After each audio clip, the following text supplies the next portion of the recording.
El calor de enero explotaba el ambiente. Se habían acabado mis vacaciones y tenía que arrancar el año viajando a la provincia de San Luis en busca de nuevos clientes. La jornada fue un fracaso.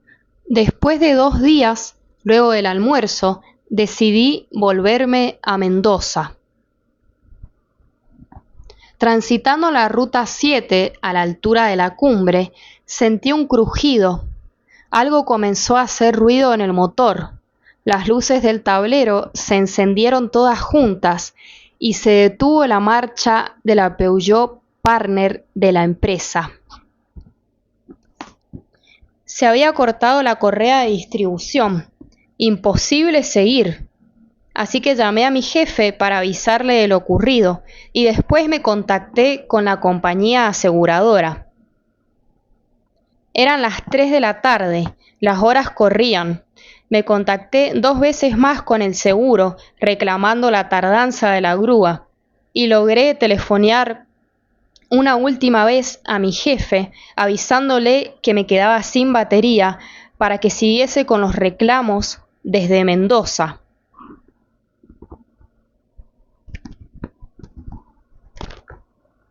A eso de las 12 de la noche llegó el servicio de grúa. Venía manejando Carlos, un tipo de Río Cuarto. Era lo más cercano y disponible que había encontrado la empresa de seguros a mediados de ese enero. Recambio de quincena vacacional mediante. Cargamos la camioneta y emprendimos el viaje de regreso a Mendoza. A 70 kilómetros por hora, que era la velocidad que le permitía el vehículo sin forzarlo.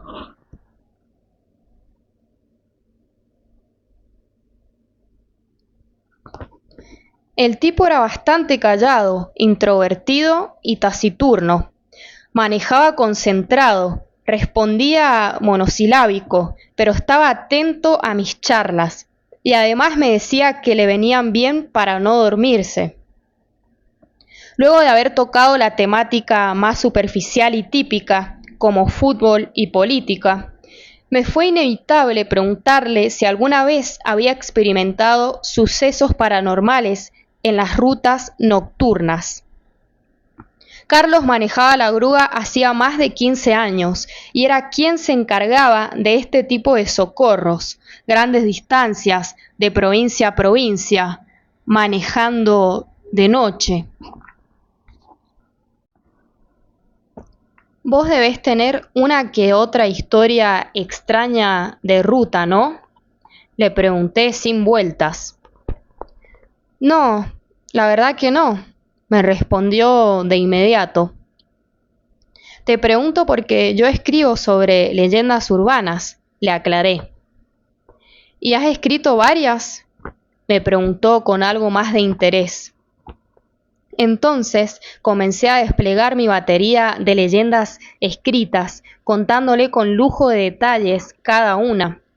Pude percibir cómo Carlos me escuchaba atento y disfrutaba con mis comentarios, al punto de pedirme por favor que no le indicase la locación del mítico Boliche del Este, ya que él tendría que volver a pasar solo por ahí una vez que me dejase en casa, de regreso a Córdoba. Le conté también del bosque de Tunuyán, del orfanato de Rivadavia, de los chicos de San Martín y varias anécdotas inconclusas sobre pequeños sucesos en iglesias de pueblo que no llegaban a ser historias. Ahí el tipo me preguntó algo que me descolocó un poco. ¿Sos creyente? No sé, pero tomo como válido que la gente busque respuestas en la religión. Respondí. ¿Vos? Era bastante creyente, pero últimamente no. Fue la extraña respuesta de Carlos. El chofer era un tipo extraño, esquivo. Cuando entraba en terreno paranormal, su mirada se tornó alerta y escurridiza. Parecía estar nervioso. Tomaba el volante fuertemente y con ambas manos. Me llamó la atención el último comentario. Presentí que guardaba algo detrás de su silencio. Mirá, ya que veo que estás en el tema, que sabés y que has escrito mucho sobre estas cosas, te voy a contar algo, dijo, e hizo un breve silencio. En mi casa pasan cosas, y comenzó su relato.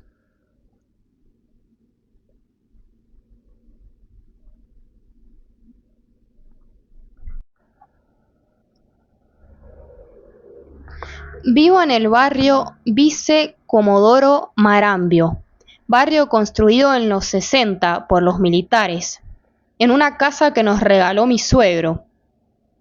Estoy casado con Laura, tenemos 2 hijos de 6 y 9 años, Ramiro y Agustín.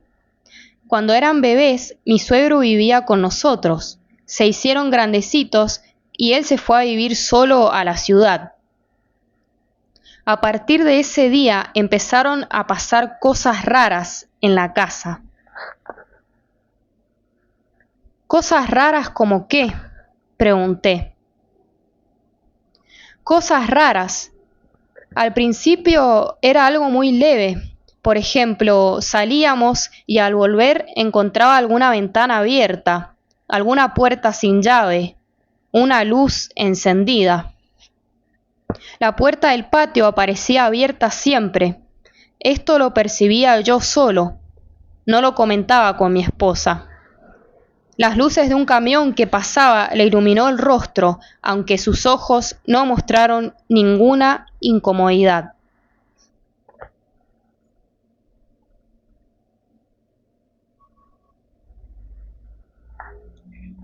Luego empecé a sentir una presencia extraña. Algo nos observaba desde los pasillos, desde los placares, desde las habitaciones o desde el fondo. Cuando salía a regar el pasto lo sentía más fuerte, desde los arbustos. Algo estaba ahí. Yo sentía que alguien nos contemplaba. ¿Viste esa sensación cuando alguien te mira, que levantás la vista y efectivamente te está viendo?, me preguntó Carlos con la vista encendida en la ruta. Bueno, esa sensación. Sentía eso, que alguien nos observaba, nos espiaba. Pero me daba cuenta que solo yo lo sentía, que solo a mí me pasaba. Entonces lo hablé con un compañero de trabajo y me dijo que tal vez estaba cansado, algo estresado, y por eso sentía esa sensación de angustia. Y pensé que podía tener razón, ya que trabajo muchas horas y a veces me toca manejar por la noche y de corrido, durante mucho tiempo, comentaba Carlos pausado, pensando cada palabra. Y decidí tomarme una semana de vacaciones y relajarme un poco.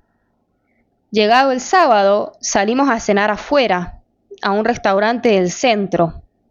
Cerré toda la casa y salí con mi familia. Cuando llegamos, vi la puerta de entrada abierta. El pánico me atacó.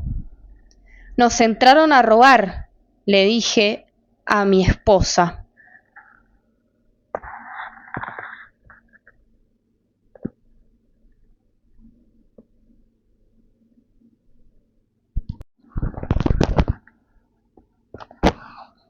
¡Qué feo!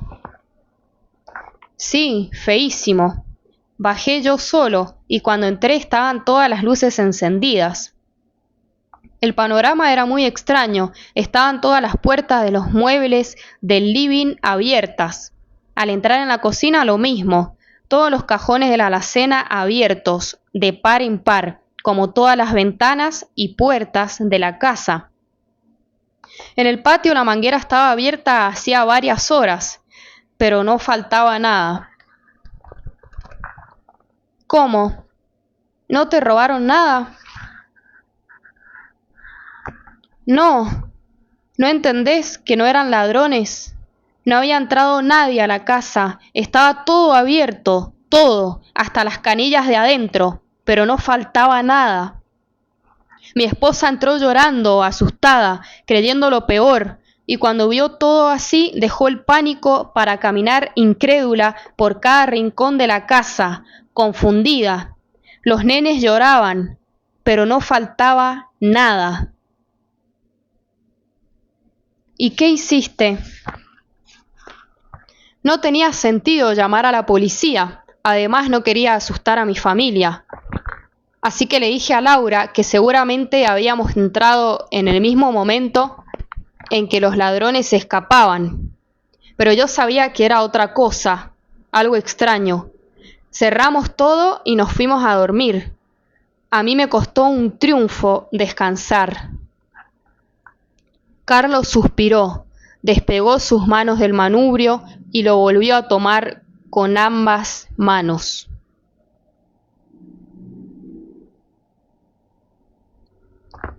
El domingo fuimos a comer un asado al río. Por la tarde nos fuimos a pescar con mi hijo mayor, alejándonos del camping más o menos 1 kilómetro. Se hizo de noche y decidimos volver, mientras la luna nos alumbraba lúgubre. Regresábamos caminando entre las piedras. De pronto volví a sentir esa presencia espantosa de alguien observándonos en la noche, entre la oscuridad. Miré hacia atrás y nada. Giré rápido y tampoco vi a nadie más.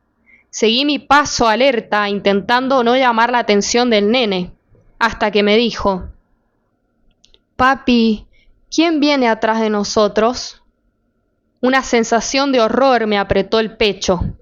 No lo sentía solo yo. Agustín también lo veía. Volví a darme vuelta y le respondí que nadie, al tiempo que lo alzaba para apurar el tranco. Comencé a apresurarme y a sentir más cerca la presencia caminando detrás mío. Mi hijo también, así que miraba hacia atrás y al no ver nada buscaba en mis ojos alguna respuesta. Como yo tampoco sabía qué pasaba, calculo que solo transmitía miedo, así que se largó a llorar y yo comencé a correr. Un poco antes de llegar al auto detuve la marcha.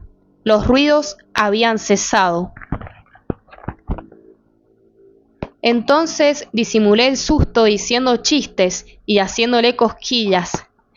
«¿Te asustaste, eh?», le decía al tiempo que miraba a hurtadillas por si divisaba algo.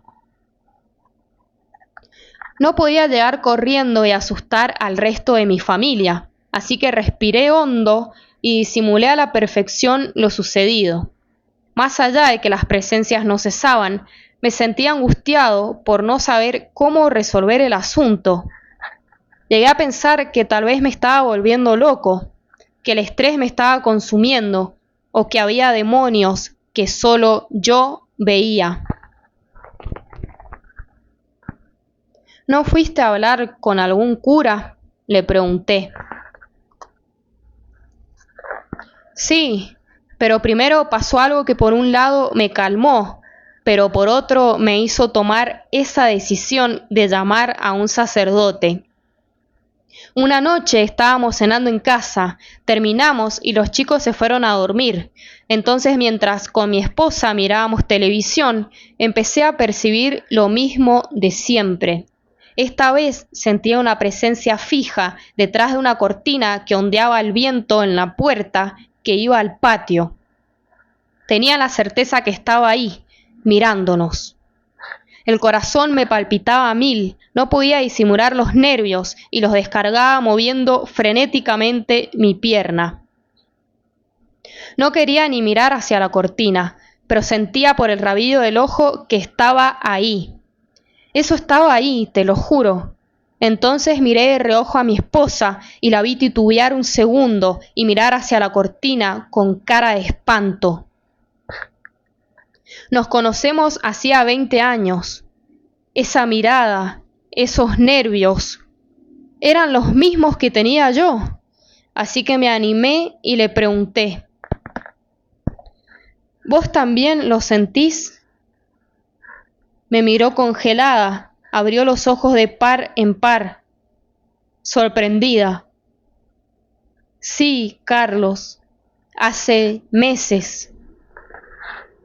Salimos a la vereda, lejos de la habitación de los chicos, y nos quedamos como 2 horas charlando, contando lo que veíamos y que habíamos callado para cuidar la paz de la familia. Así que ya no estábamos locos o estresados, había algo en casa, y eso era realmente preocupante.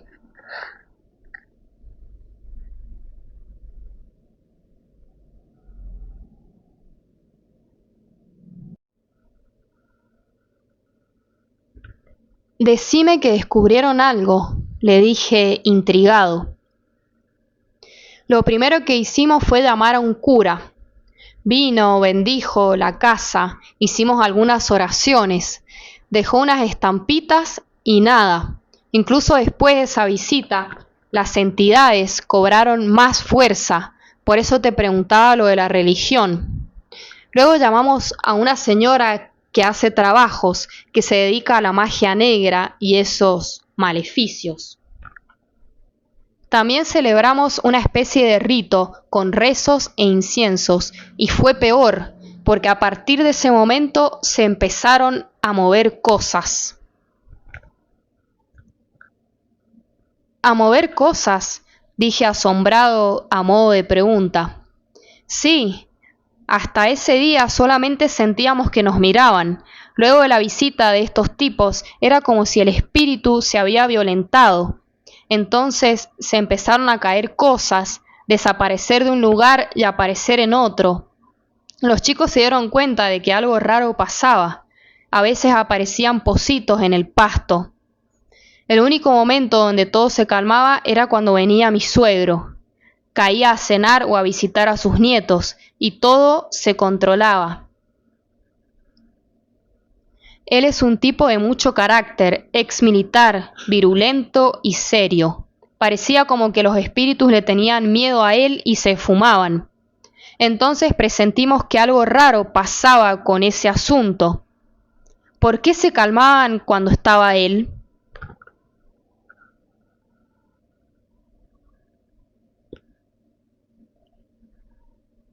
¿Lo hablaron con alguien más? No, yo pensé hasta en ir a un psicólogo, cuando creí que solo los veía yo. Pero cuando supe que Laura también los veía y pasaban cosas con los nenes, me di cuenta que no era locura mía. Es más, justamente por los nenes es que estamos buscando dónde irnos. ¿Por qué? ¿Qué pasó con los niños? Mirá, la primera interacción, por así decirlo, fue tremenda. Mis 2 hijos duermen en la misma pieza, yo en la pieza de enfrente a ellos. Un pasillo une las habitaciones con el comedor.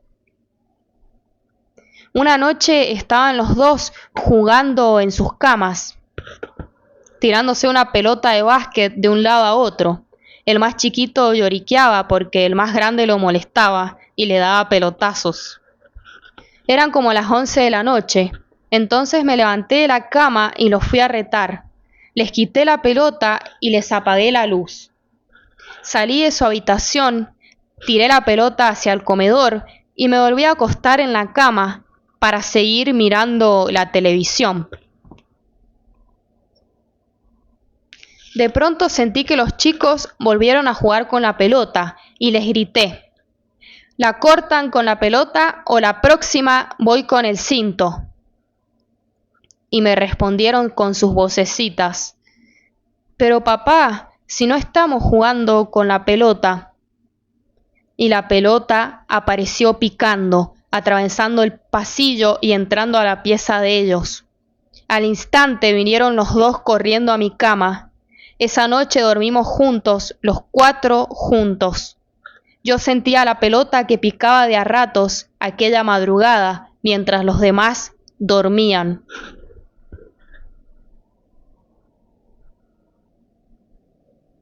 ¿Y hubo más contactos Pregunté ansioso.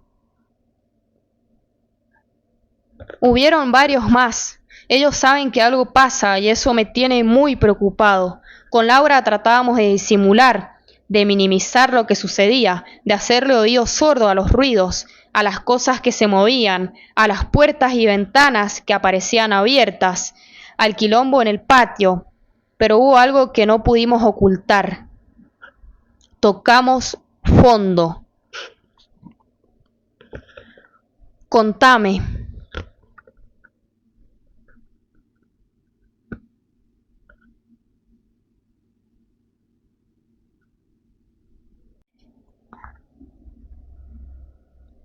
Una mañana estábamos los 4 desayunando, como siempre, y Ramiro, el más chiquito, estaba como demasiado callado, no nos miraba, parecía asustado. Apenas comenzamos a servirnos, me di cuenta y la miré a Laura, haciéndole señas. ¿Qué pasa, mi amor?, le preguntó mi esposa. Él se quedó callado, mirando la mesa, como si lo hubiésemos retado. Rami, ¿qué pasó?, le pregunté. ¿Te hizo algo Agustín? Mi otro hijo me miró, se notaba a la legua que ocultaban algo. ¿Qué pasó, Agustín?, le pregunté a mi otro hijo como para apurarlos. Mostrale, Rami, dijo Agustín, y entonces el más chiquito se arremangó el brazo y nos mostró. Tenía en el antebrazo unas marcas amorotonadas. Se notaba que una mano lo había apretado, porque los dedos estaban en un morado más oscuro que los moretones en general. ¿Se pelearon?, pregunté presintiendo con miedo la respuesta, mientras Laura estaba con los ojos abiertos como platos. Anoche soñé que un señor me agarraba y no me podía escapar. Y hoy cuando me levanté me dolía acá y me miré, y tenía esto, dijo Ramiro con su vocecita temblando. Intentamos disimular lo ocurrido, diciendo que era el machucón de algún juego brusco y que lo otro había sido un sueño feo, una pesadilla. Pero con Laura sabíamos lo que era. Esa mañana llevamos a los chicos al colegio y nos sentamos en una computadora intentando buscar en internet casos similares. No quisimos involucrar más gente. Estábamos desesperados.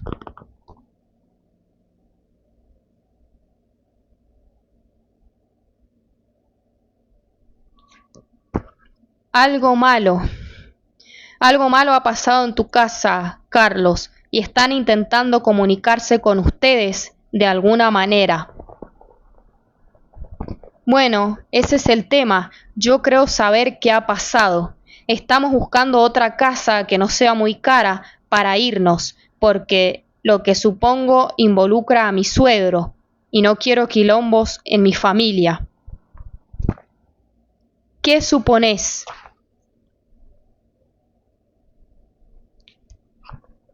Mirá, una noche estaba mi suegro en casa, yo cocinaba. Entonces llamaron a la puerta, era para él. Suele hacer pasar a sus amigos, pero esta vez apenas vio al tipo que venía a buscarlo, salió a la vereda, lo atendió casi en la calle. Él no sabía que yo estaba en la cocina y como oí unos gritos, me arrimé a la ventana a ver qué pasaba. Pude escuchar algunos comentarios entrecortados. Esta casa no es tuya, te has quedado con algo que no te pertenece, le decía al tipo enojado. Mirá, esta casa es mía y vale por mi silencio. Si alguien me la quita, te juro por mi hija, que cuento todo lo que pasó acá, cuento lo que hicimos. Vos no vas a dejar sin techo a mi familia. Vas a mandar en cana a todos, además de ganarte el repudio de la sociedad. le advirtió el tipo, que por su estampa y su forma de hablar, evidentemente también era un milico retirado. A mí no me importa, quedamos en esto hace casi 40 años. En ese momento nadie quería firmar una mierda. Esta casa es mía y si me la quitan voy y hablo, los denuncio a todos. Se dijeron un par de cosas más y el tipo se fue furioso. Mi suegro entró, saludó y se fue sin comer. Estaba desencajado. Casi 40 años, fines de los 70, dije horrorizado. Ahora el pecho me palpitaba. Sí, me agarré de esa charla y comencé a recabar información. Fui al Observatorio de los Derechos Humanos de la Universidad Nacional de Río Cuarto y a la Biblioteca Evaristo Segat. Me reuní con gente de la Comisión Municipal de la Memoria que está en el tema de los desaparecidos. Investigué casos, recorrí la hemeroteca del Colegio de Abogados y hasta tuve un par de citas con periodistas del diario El Puntal. Indagué sobre hechos que habían pasado en aquellos años en el barrio Vice Comodoro Marambio. Me metí a los archivos y llegué a una conclusión terrible. En la camioneta, por primera vez, el sonido monótono del motor le ganó al silencio de sus palabras. Carlos miraba fijo la ruta.